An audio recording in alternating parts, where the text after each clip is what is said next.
All right, today we're going to continue talking about functions and their properties. So we're talking about continuity today. We talked about your domain and the things that cause your drama, which are your denominators and radicals. They will cause holes or breaks in a graph of a function. If there aren't any denominators, if there's no drama, whatever you graph will be continuous. In other words, you can trace it without picking up your pencil. This is an example of what we would call a removable discontinuity. And what that means is just at a point, it's undefined. So I'd have to pick up my pen to draw this because right there, it's not defined. So I'd have to pick up my pen, which means it's a removable discontinuity.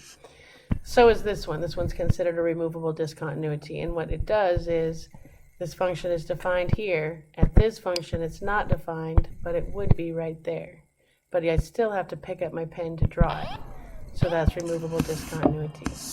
Non-removable discontinuity is when you have a full-blown asymptote. Okay? You get these holes when you get a factor in the denominator that cancels out. Like if maybe I had a up here times, I don't know, x plus 3, I don't know, and there's an a on the bottom and x minus 2, something like this. These a's would cancel. It's going to cause a hole. Excuse me. It's going to cause a hole there. And you can't see that on a graphing calculator. You have to know that it's there because of this. Okay? All right? When you have something like this, where let's say I had x, I don't know, plus 2 over x minus 1, or minus a, because it's right there. If a was the same as x, okay, I would get 0 in the denominator, which would make this undefined. And it doesn't cancel out with anything on the top, so that's a full-blown asymptote right there at wherever a is. And again, it's discontinuous because obviously if I draw this, I have to pick up my pen to draw it. This one's called a jump discontinuity because I skip over this altogether. Here, I stop here, I jump up to here, and then start my graph again. That's called a jump discontinuity. So what kinds of equations cause continuity, and what kind of equations cause removable discontinuity, or holes, and which kind cause non-removable discontinuity, which looks like vertical asymptotes? Well, let's study that. All right, so this one's, your directions say decide where the function is discontinuous at, if at all. If it is discontinuous, decide whether it is removable or non-removable. If you want to know where your function is discontinuous at, figure out your domain values. So, Mr. Denominator, you may never equal 0. Minus 3, that's when x, so x can never equal negative 3. So there's going to be discontinuous. It's going to be discontinuous at x equal negative 3. Now, is it going to be a hole, or is it going to be removable or non-removable, an asymptote? Since this factor, there's nothing up top to cancel it out. If there was an x plus 3 up here to cancel it out, it would be a hole. But since there's no x plus 3 on top to cancel it out, this one's going to be non-removable. And if you're ever not sure, check the graph. Okay, I typed in 2 divided by x plus 3, and I got this. And you can see at negative 3, there's a jump. Not just a jump, but a whole asymptote. Okay, so this is a non-removable discontinuity. If I look at this one, I say, Mr. Denominator, you may never equal 0. Add 5. So x may never equal 5, which means it's going to be discontinuous at x equal 5. But is it going to be a whole, removable, or an asymptote, non-removable? Well, since it cancels this out, it's going to be a whole. Alright, and so if I look, you can't see it, but at x equal 5, I should have put the 1, 2, 3, 4, 5. You can't see it because this technology just isn't that advanced yet, but there's a hole right there. And again, that's why you got to be careful of looking at graphs for discontinuity. If it's non-removable, it's easy to see. You can easily see the gap. But if it's just a hole, your graphing calculator won't. It doesn't show it. If you went to table, and I'll show you that on this one. I don't know why I didn't do it on this one. If you go to the table of values, if you look down at 5, you're going to get an error which tells you that there's a hole there. Okay, on this last one, we have two factors on the bottom, so I have to say Mr. X, u may never equal 0, and Mr. X plus 7, u may never equal 0. This one's done, so it's discontinuous at x equals 0, and minus 7 minus 7, this means it's discontinuous at x equal negative 7. Now, are they wholes or are they asymptotes? Well, if I factor the top, I can factor out an x, which gives me x cubed minus 1. This x cancels. So this one is going to be a whole, and this one, which means it's going to be removable, and this one's going to be non-removable. And if I look at the graph, okay, I just see this. Well, it doesn't look to me like at 0 there's a hole, but again, that's because it's going to be removable. It's just going to be a hole. And then I didn't even graph it far enough to see negative 7 because this thing doesn't even go over that far. But now I want to show you the table, which I wrote all over. You can see at x equals 0, you get an error message, and at negative 7, you get an error message. And that's because when those go to those numbers, if x equals 0 and negative 7, you get 0 in the denominator, and that's not defined. Okay? Alright, so this one, Mr. Denominator, you may never equal 0, so it's going to be discontinuous at x equals 0. It doesn't cancel. You can't cancel those x's. No, no, no. Alright, that's bino. That's a mono. You can't take a mono and kill half of the bino. Alright, it takes a bino to cancel a bino, a mono to cancel a mono. You can't take a mono and cancel a bino. So it doesn't cancel, which means it's going to be non-removable.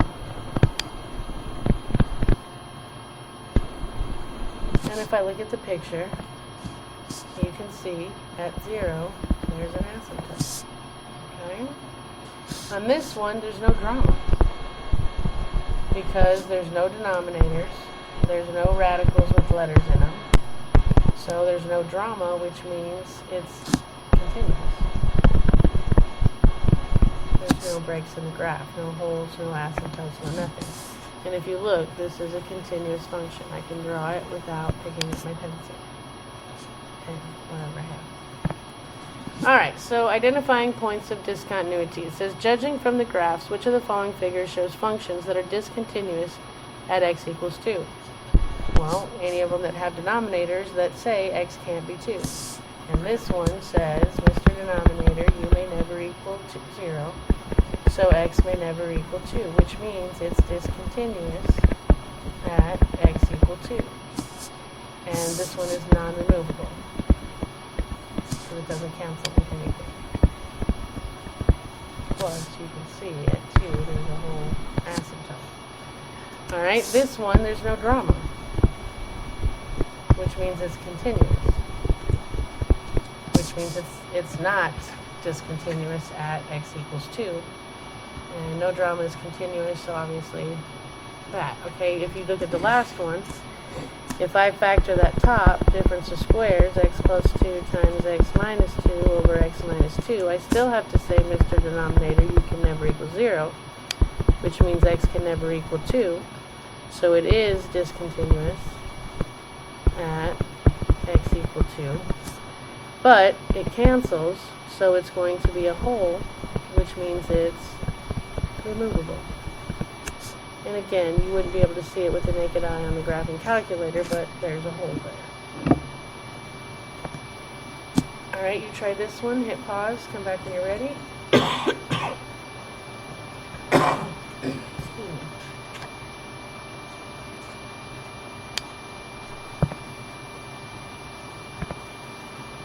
And hopefully you got 4. If I factor the top, I can factor out an x, which is x squared plus 2 over x. Mr. Denominator can never equal 0. So it is discontinuous at x equals 0. So that's a yes. And then it does cancel, so it's going to be removable. So if you look, obviously those two are out if you graph it. Alright, and if you look, these two graphs look exactly the same, except for here, they've put a dot here, and here, they've put a hole here.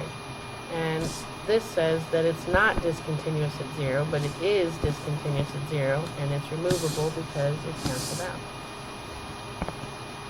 Alright? So, given an equation, how do you determine continuity and whether it's removable or non-removable? You look for drama. Denominators can equal 0. Radicals have to stay greater than or equal to 0. And then wherever those are, those would be where your points of discontinuity are. And then you see if they cancel or not to decide if they are wholes or removable or non-removable. Okay? Alright, so we're going to be finding minimums, maximums, intervals where your function is increasing, decreasing, or constant. We're going to use our graphing calculator. When you type your equation to the graphing calculator for y equals, you can do calculate, which is second trace.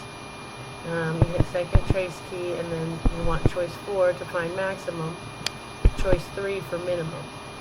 And then to identify the intervals from left to right, increasing, decreasing, or constant, you basically read the graph from left to right.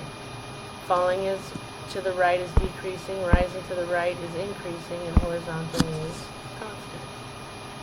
Alright, so it says for each function, name the following: maximum, minimum, increasing interval, decreasing interval, constant interval. Alright, so what I do is I type this in, okay, and I'm going to go to find the maximum, which this one doesn't exist because these two keep going up forever and ever and ever, so you can't ever reach the top. So there is no maximum. My minimum, I'm going to hit second trace and then choose choice 3. Alright, so you do second trace, this key right here, but do it in blue because you're calculating. And then we want choice 3 to select minimum. And then it's going to ask you for left bound, right bound. Well, obviously this right here is the minimum. So somewhere on this side would be your left bound, and somewhere on this side would be your right bound. So I put my cursor right there and hit enter for left. I move my cursor right there for right, and then it wants me to guess. You just hit enter again, and it tells me my minimum is at negative 2.001. So for all intents and purposes, that's negative 2. This is 2.167e negative 12, which means this decimal is 12 places this way. Well, for all intents and purposes, that's freaking 0. Alright? So my minimum is going to be at negative 2, 0. Okay? Now we need our increasing, decreasing, and constant intervals. Well, my increasing interval,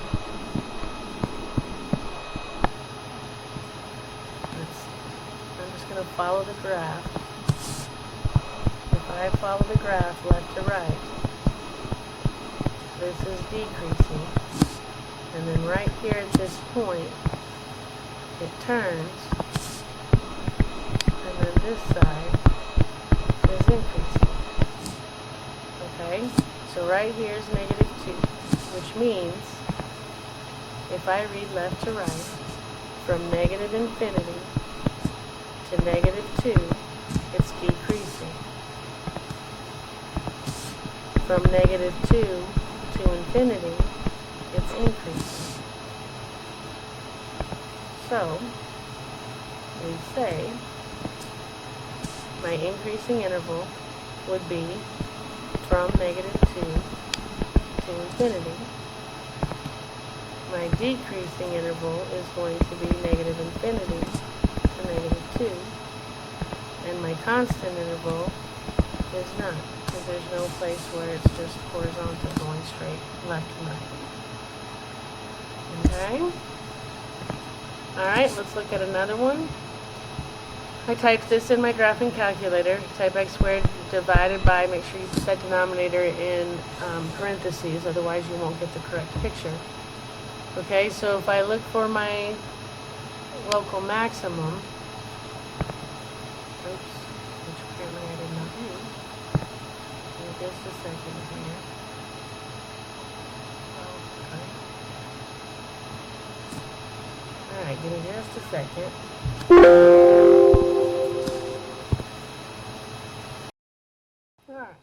I'm back. Okay, so to find my local maximum, I'm going to do second calc, and I'm going to calculate maximum, which is right here. This is what we call a local maximum, because obviously this goes up forever and ever and ever.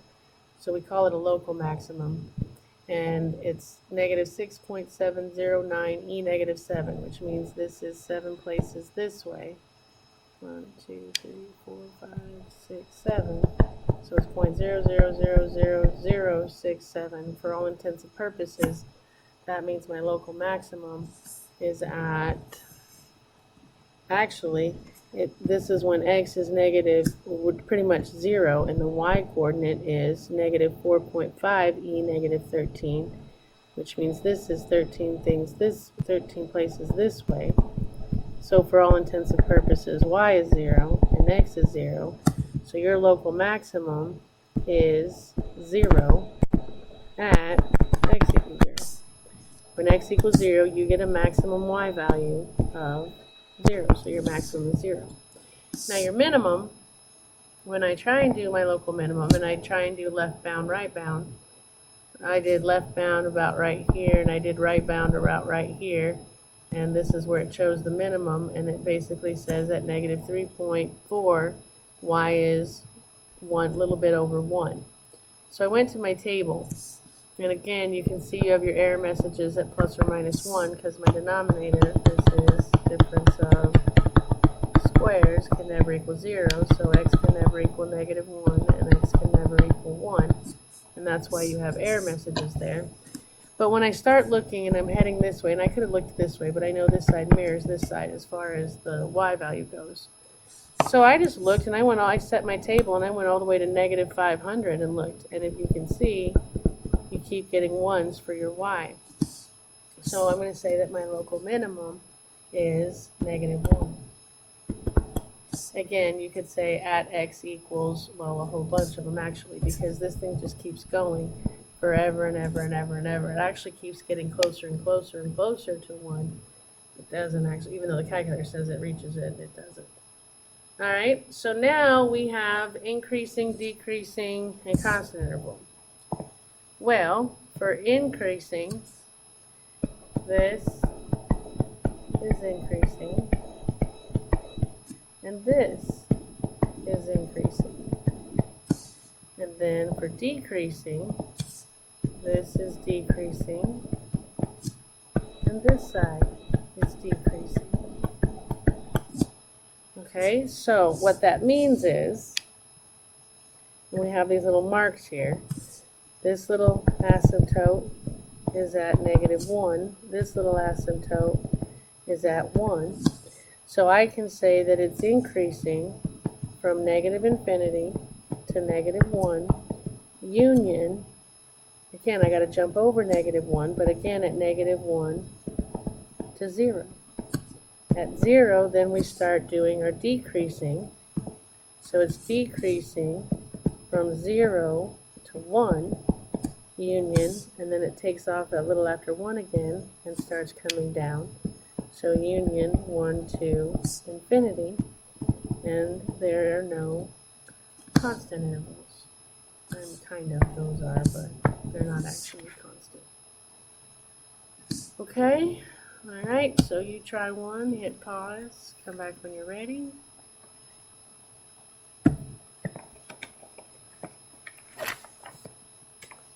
And hopefully you got one. All right, if I look at this, I'm just going to label that's decreasing because it's coming down. This is constant because it's flat. And this is increasing because it's going up. So, it stops decreasing right here. It stops being constant right here, which is at negative 4 and positive 4. So I can say that it's decreasing from negative infinity to negative 4. Decreasing from negative infinity to negative 4. I can say that from negative 4 to 4, it's constant as well.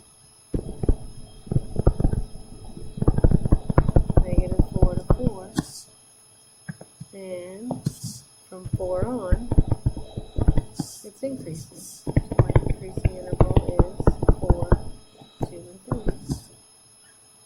3. Okay?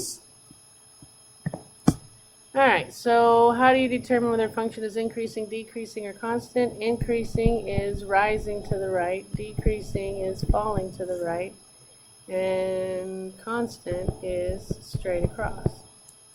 7, how do you determine the local and absolute extrema of a function? You calculate your mins and maxes, highest and lowest. Alright, so definition of lower bound, upper bound, and bounded. The function f is bounded below if there is some number b that is less than or equal to every number in the range of f. Any such number b is called a lower bound of f. A function f is bounded above if there is some number b that is greater than or equal to every number in the range of f. Any such number b is called an upper bound of f. And a function f is bounded if it's bounded both above and below. So if we look at some of these examples, this example is not bounded at all. And it's because I can never reach the highest point. I can get to a local max, but I can never get to the highest point. So this keeps going. If I try and say, there's the top, there's the end, that's not true, because this function is going to punch on through. Same with the bottom. If I said, well, here's the bottom, there's the very bottom of the graph, that's not true, because this goes forever and ever and ever.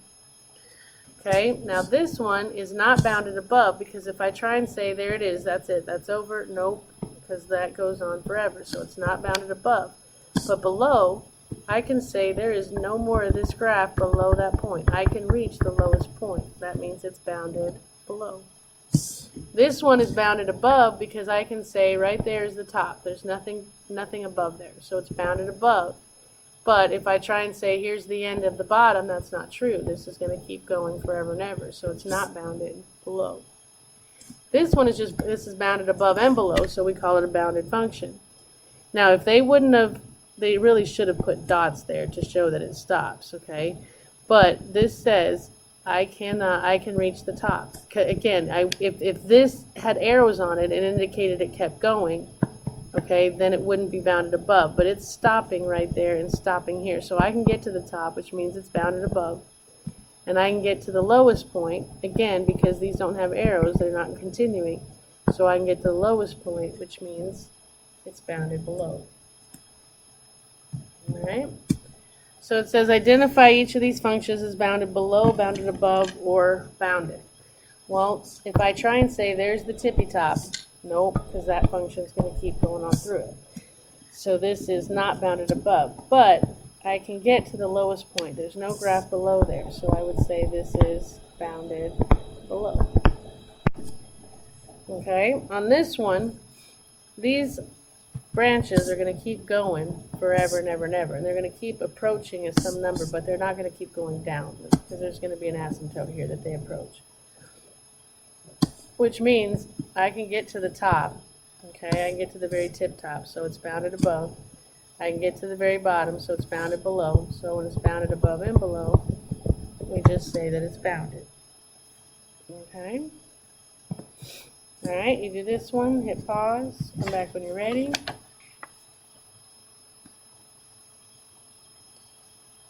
And hopefully you got bounded below. And I typed it in the graphing calculator and I got this. Okay, if I try and say there's the top, nope, that's going to keep going. But I can say this thing isn't going to get any lower at some point. So we would say that it's bounded below. So how do you determine the boundedness of a function? Basically, you look at the graph and see if you can keep going higher or lower. Alright, so we are at homework, which means so happy homeworking, and I will see you next time.